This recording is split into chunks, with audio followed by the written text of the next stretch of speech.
Lal okay പറയുകയാണെങ്കിൽ ഇത് ലാലിനെ കൊണ്ട് ചെയ്യിക്കുന്നതായിരിക്കും. അപ്പോൾ പ്രൊഡ്യൂസർ ഒന്ന് ഞെട്ടി.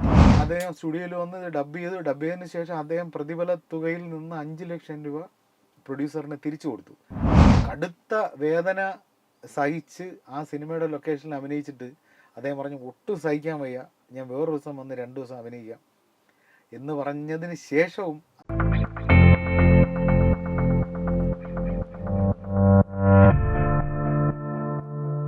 സൗചര ഈ മിഴികൾ സാക്ഷി ഒരുപാട് അപ്രതീക്ഷനും നല്ല ഒരു കഥയൊക്കെ ആയിരുന്നു. പക്ഷെ എന്താ അതിന് തുടക്കം മുതൽ എങ്ങനെ ആ പ്രോജക്റ്റ് ഡെവലപ്പ് ചെയ്യുന്ന മുതലെന്ന് പറയാമോ? സൗചരൻ ഫുള്ളായിട്ടുള്ള ഒരാളല്ലേ അതിനകത്ത്?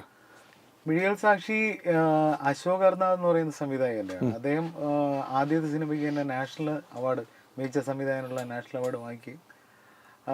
ജാസി ഹിഫ്റ്റ് എന്ന് പറയുന്ന സംഗീത സംവിധായകനെ നമുക്ക് സമ്മാനിക്കുക, അങ്ങനെയൊക്കെ ചെയ്ത ഒരുപാട്.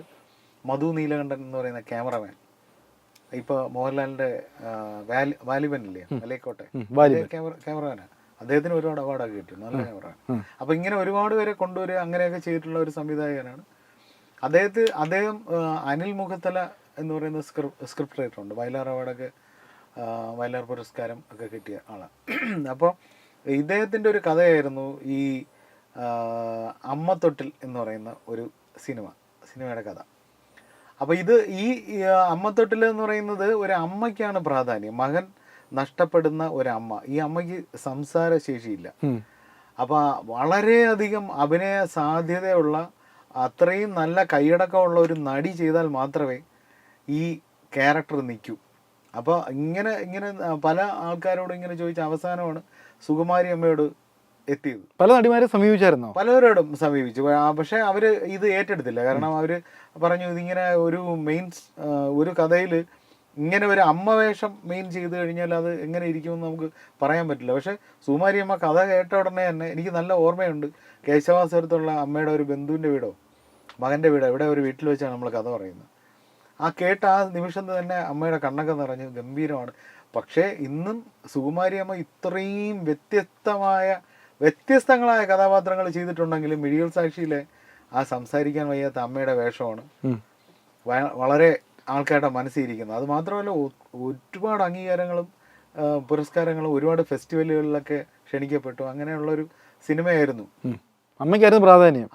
ആ അമ്മയാണ് അതിലെ പ്രധാന കഥാപാത്രം. അപ്പോൾ അപ്പോഴും വന്നൊരു വിഷയം എന്ന് പറയുന്നത്, ഈ അമ്മയ്ക്ക് പ്രാധാന്യമുള്ളപ്പോൾ നമുക്ക് ഒരു മെയിൻ നടനെ സമീപിക്കാൻ പറ്റത്തില്ല. കാരണം അവർ നോക്കുമ്പോൾ അമ്മയ്ക്കാണ് പ്രാധാന്യം. അപ്പോൾ അവർ പതുക്കെ ബാക്കിലോട്ട് മാറാൻ സാധ്യതയുണ്ട്.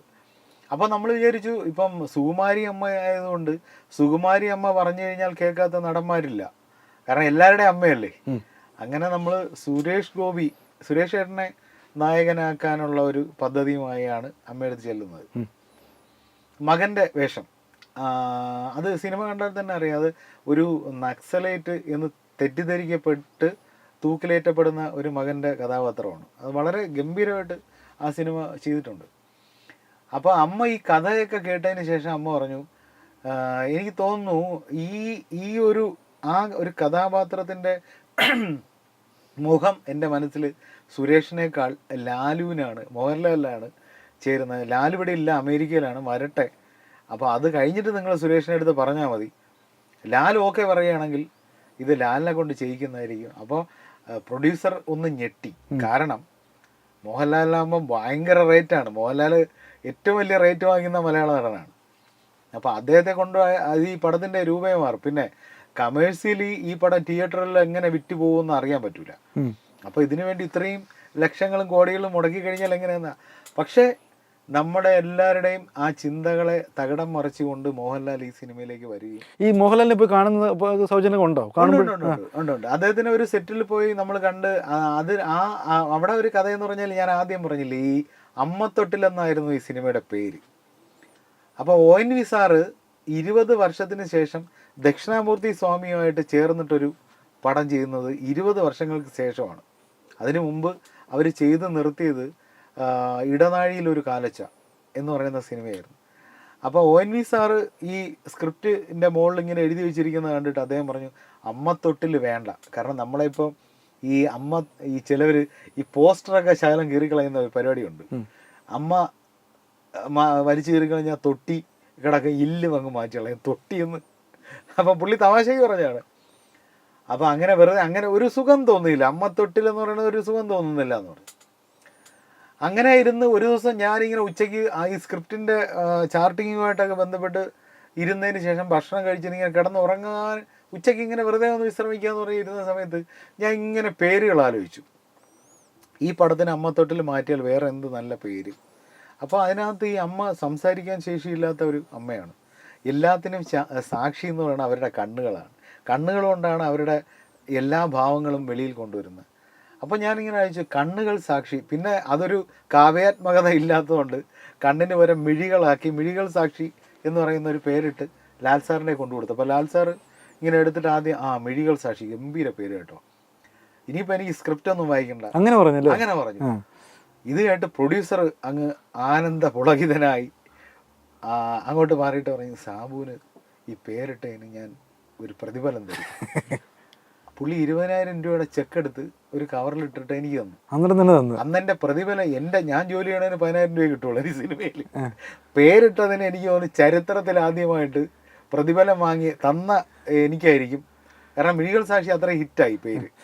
ഒരുപക്ഷെ പേര് കൊണ്ടായിരിക്കും ഒരു മോഹൻലാൽ പെട്ടെന്ന് അത് പേര്. കാരണം ഈ സ്ക്രിപ്റ്റിന്റെ മുകളിൽ എഴുതി വെച്ചിരിക്കുക മിഴികൾ സാക്ഷി എന്നിങ്ങനെ DTP ചെയ്ത് വെച്ചിരിക്കുക.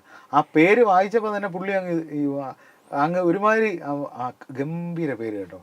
ഇനി എനിക്ക് സ്ക്രിപ്റ്റ് ഫുള്ള് നോക്കണം എന്ന് തന്നെയല്ല, കാരണം മിഴികൾ സാക്ഷിയാണ്, സുകുമാരി അമ്മയാണ്. അപ്പോൾ അത് കസറും ബാക്കി എന്താണെന്ന് വെച്ചാൽ നമുക്ക് സംസാരിക്കാം. പുള്ളി വായിച്ചില്ല സ്ക്രിപ്റ്റ്? പുള്ളി വായിച്ചു, ഒന്ന് ഓടിച്ചു. ഓൺലൈൻ കഥ പറഞ്ഞപ്പോൾ പുള്ളിക്ക് മനസ്സിലായി ഇതെങ്ങനെ പോകുമെന്ന് പുള്ളിക്ക് അറിയാം.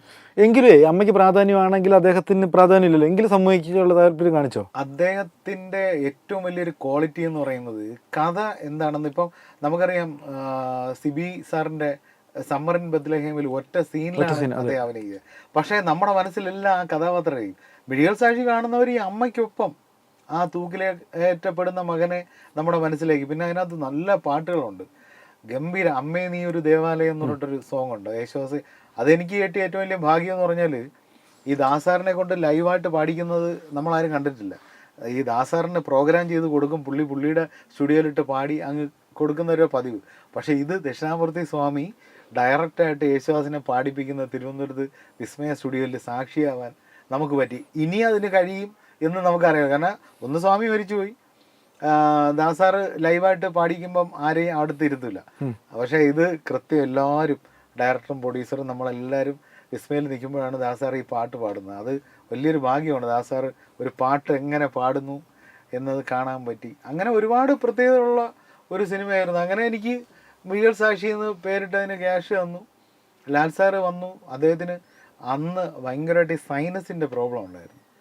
കടുത്ത വേദന സഹിച്ച് ആ സിനിമയുടെ ലൊക്കേഷനിൽ അഭിനയിച്ചിട്ട് അദ്ദേഹം പറഞ്ഞു ഒട്ടും സഹിക്കാൻ വയ്യ, ഞാൻ വേറൊരു ദിവസം വന്ന് 2 ദിവസം അഭിനയിക്കാം എന്ന് പറഞ്ഞതിന് ശേഷവും അദ്ദേഹം അല്ലെങ്കിൽ വേണ്ട, ഇത് ഇപ്പോൾ ആ ഒരു ഇതിൽ ടെമ്പറിൽ നിൽക്കുകയല്ലേ, ഞാൻ അഭിനയിക്കാമെന്ന് പറഞ്ഞാൽ അഭിനയിച്ച് പോയി.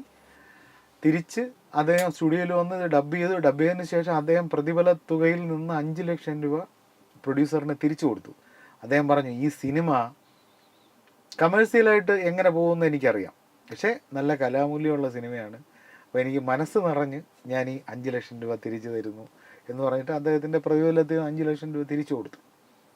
അപ്പം അങ്ങനെ വളരെ എന്താ പറയാൻ എല്ലാം കൊണ്ടും നല്ലൊരു സിനിമയായിരുന്നു മിഴികൾ സാക്ഷി.